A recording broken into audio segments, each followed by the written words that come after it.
সকালে আমরা রেস্টুরেন্টে ব্যবহারযোগ্য 15টি বাক্য শিখেছিলাম, কিন্তু সেই বাক্যগুলো পুরোপুরি কাজে লাগাতে হলে খাবার, বাসনপত্র আর রেস্টুরেন্টের সাধারণ কিছু শব্দও জানা থাকা চাই। আজকের ভিডিওতে শিখব এমন 35টি গুরুত্বপূর্ণ শব্দ যেগুলো মেনু পড়তে এবং রেস্টুরেন্টে কথা বলতে আরও সহজ করে দেবে। চলুন শুরু করি। আজকের প্রথম শব্দ ওয়েটার। ওয়েটার এর ইতালিয়ান শব্দ হবে কামেরিয়েরে।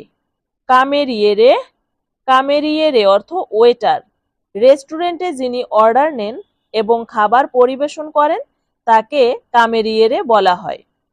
পরের শব্দটি হলো প্লেট। প্লেট এর ইতালিয়ান শব্দ হবে পিয়াত্তো।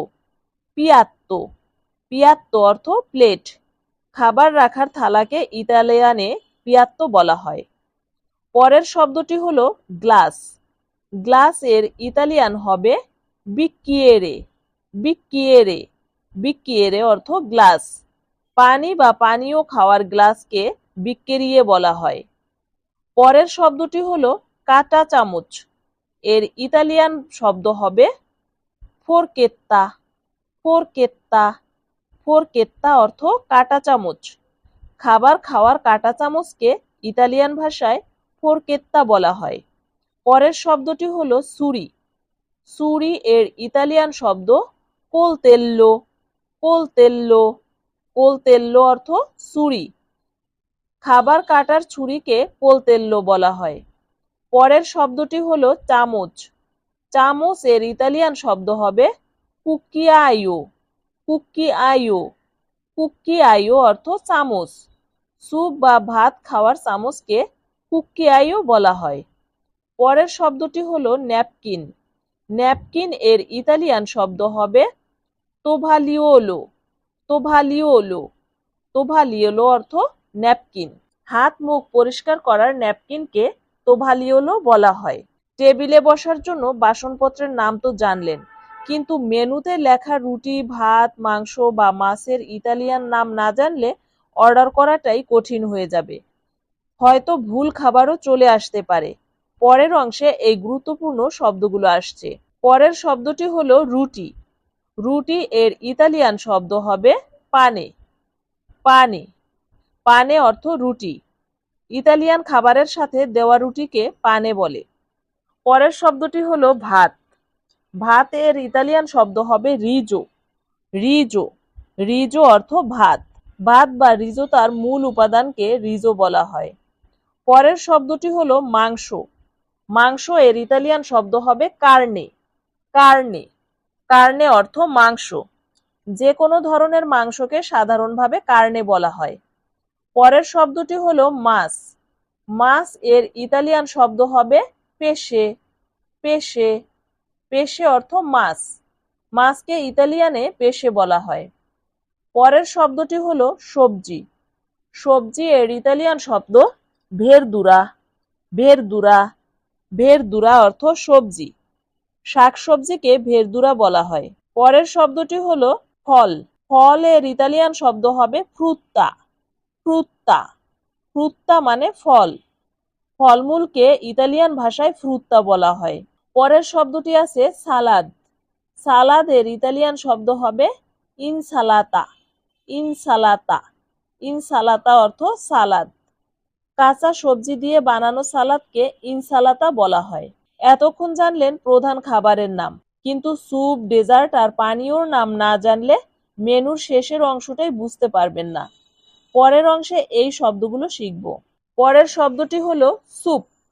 স্যুপের ইতালিয়ান শব্দ হবে জুপ্পা। জুপ্পা, জুপ্পা অর্থ স্যুপ। তরল ও গরম খাবারকে জুপ্পা বলা হয়।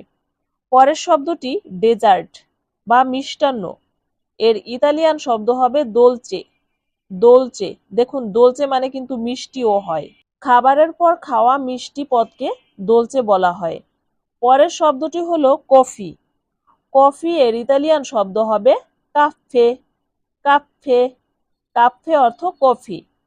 কফিকে ইতালিয়ানে কাফে বলা হয়, যা ইতালিয়ান সংস্কৃতির একটা বড় অংশ। পরের শব্দটি হলো চা। চাকে ইতালিয়ান ভাষায় বলা হয় তে। তে, তে মানে চা, চাকে তে বলা হয়। পরের শব্দটি হলো দুধ। দুধ এর ইতালিয়ান নাম হচ্ছে লাত্তে। লাত্তে, লাত্তে অর্থ দুধ। দুধকে লাত্তে বলা হয়, এটাই কফির সাথে মিশিয়ে কাফে লাত্তে বানানো হয়। পরের শব্দটি হলো চিনি। চিনি এর ইতালিয়ান শব্দ হবে জুক্কেরো। জুক্কেরো, জুক্কেরো অর্থ চিনি। চিনিকে জুক্কেরো বলা হয়। পরের শব্দটি হলো লবণ। লবণের ইতালিয়ান নাম হচ্ছে সালে। সালে, সালে অর্থ লবণ। লবণকে সালে বলা হয়। এতক্ষণ জানলেন স্যুপ, ডেজার্ট, পানীয়র নাম, কিন্তু খাবারের স্বাদ বোঝাতে বা সকালের নাস্তা, দুপুরের খাবার, রাতের খাবার বলতে কি শব্দ ব্যবহার হয় তা জানা থাকলে কথাবার্তা আরো স্বাভাবিক হবে। সামনে এই শব্দগুলো আসছে। এবার রয়েছে মশলাযুক্ত বা স্পাইসি। এটা কি ইতালিয়ান ভাষায় কি বলবেন? পিক্কান্তে। পিক্কান্তে মানে মশলাযুক্ত বা স্পাইসি। ঝাল বা মশলাযুক্ত খাবার বোঝাতে পিক্কান্তে বলা হয়। পরের শব্দটি হলো লবণাক্ত। লবণাক্ত এর ইতালিয়ান শব্দ হবে সালাতো। সালাতো, সালাতো অর্থ লবণাক্ত। বেশি লবণযুক্ত খাবার বোঝাতে সালাতো বলা হয়। পরের শব্দটি হলো টক। টক এর ইতালিয়ান শব্দ হবে আচিদো। আচিদো, আচিদো অর্থ টক। টক স্বাদের খাবার বোঝাতে আচিদো বলা হয়। পরের শব্দটি হলো সকালের নাস্তা। ইতালিয়ান ভাষায় বলতে হবে কোলাচ্ছিওনে। কোলাচ্ছিওনে, কোলাচ্ছিওনে অর্থ সকালের নাস্তা। সকালের খাবারকে কোলাচ্ছিওনে বলা হয়, যা ইতালিতে সাধারণত হালকা হয়। পরের শব্দটি হলো দুপুরের খাবার। এর ইতালিয়ান নাম হলো প্রানসো। প্রানসো, প্রানসো অর্থ দুপুরের খাবার। দুপুরের খাবারকে প্রানসো বলা হয়, যা ইতালিতে দিনের মূল খাবার। পরের শব্দটি হলো রাতের খাবার। এর ইতালিয়ান নাম হবে চেনা। চেনা, ইংলিশে বলা হয় ডিনার, তাহলে ইতালিতে বলা হয় কি? চেনা। চেনা, রাতের খাবারকে ইতালিয়ান ভাষায় চেনা বলা হয়। পরের শব্দটি হলো বুকিং বা রিজার্ভেশন। এর ইতালিয়ান শব্দ হবে প্রেনোতাজিওনে। প্রেনোতাজিওনে, প্রেনোতাজিওনে অর্থ বুকিং বা রিজার্ভেশন। রেস্টুরেন্টে আগে থেকে টেবিল বুক করাকে প্রেনোতাজিওনে বলা হয়।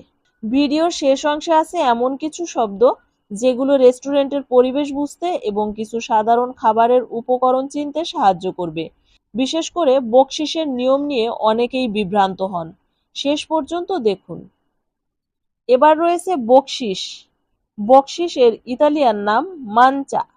মানচা, মানচা অর্থ বকশিস। ভালো সার্ভিসের জন্য বাড়তি দেওয়া টাকাকে মানচা বলা হয়। পরের শব্দটি হলো রান্নাঘর। এর ইতালিয়ান হবে কুচিনা। কুচিনা, কুচিনা অর্থ রান্নাঘর। রেস্টুরেন্টে রান্নাঘরকে কুচিনা বলা হয়, যা রান্না করা অর্থেও ব্যবহার করা হয়। পরের শব্দটি হলো টেবিল। এর ইতালিয়ান শব্দ হবে তাভোলো। তাভোলো, তাভোলো অর্থ টেবিল। বসার টেবিলকে তাভোলো বলা হয়। পরের শব্দটি হলো চেয়ার। চেয়ারকে ইতালিয়ান ভাষায় বলতে হয় সেদিয়া। সেদিয়া, সেদিয়া, সেদিয়া অর্থ চেয়ার। বসার চেয়ারকে সেদিয়া বলা হয়। পরের শব্দটি হলো ডিম। ডিম এর ইতালিয়ান শব্দ হবে উওভো। উওভো, উওভো অর্থ ডিম। ডিমকে উওভো বলা হয়, বহুবচনে উয়াভা বলা হয়। পরের শব্দটি হলো পনির। পনির এর ইতালিয়ান শব্দ হবে ফরমাজ্জো।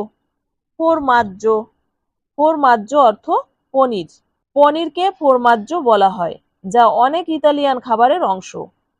পরের শব্দটি হলো মুরগি। এর ইতালিয়ান হবে পোলো।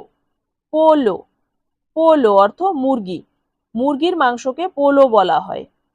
আজকের ভিডিওতে আমরা রেস্টুরেন্ট ও খাবার সম্পর্কিত 35টি গুরুত্বপূর্ণ শব্দ শিখলাম। বাসনপত্র, প্রধান খাবার, পানীয়, ডেজার্ট, স্বাদ ও খাবারের সময় এবং রেস্টুরেন্টের পরিবেশ সংক্রান্ত কিছু শব্দ।